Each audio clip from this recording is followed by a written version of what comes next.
Inshallah, the time is coming where in the Muslim world we should have democracies rather than dictators and kings running Muslim countries who do not represent the Muslim public opinion.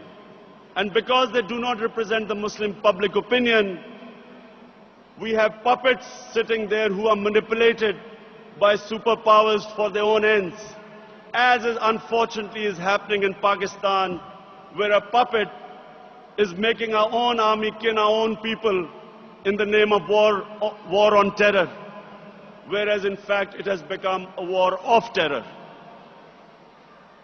Thank you very much. Bismillah ar-Rahman ar-Rahim. Ladies and gentlemen, first of all, I really want to thank the Unity, the Global Peace and Unity organization to get me here. Give me about 15 minutes to talk to you. The most important thing, the point I want to make tonight is this, that it is extremely important for Muslims to be able to convey to people living in Western countries that there is no correlation between Islam and terrorism. Unfortunately, through a planned campaign, Islam and terrorism have been linked, and 1.3 billion Muslims are on the back foot, on the defensive, trying to justify that Islam has nothing to do with terrorism. And what the point you need to make is this, that according to the Holy Quran, 124,000 messengers of God were sent on earth. All of them with one message. And the message was that the Almighty wanted us to be human beings rather than intelligent animals. Animals believe in might is right, survival of the fittest, whereas human beings have compassion and justice. And Muslims were supposed to be and should be the community that should be compassionate and that should believe in justice, just like every messenger of God to every human community brought the same message. So when something like 9/11 happens,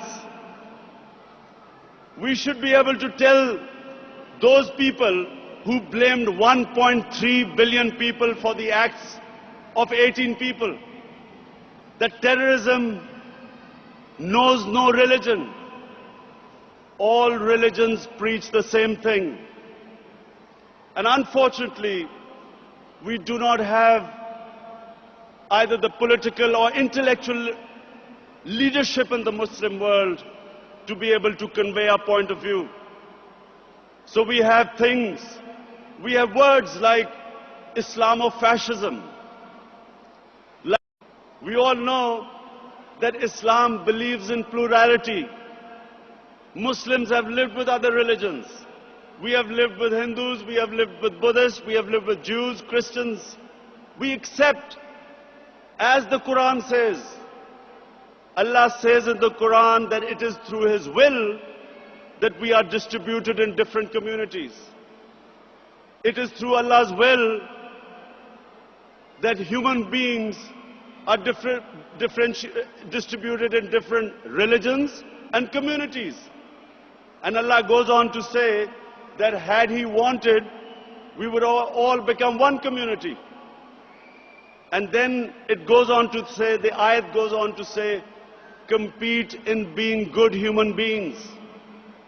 So we have a religion which preaches plurality. We accept other religions.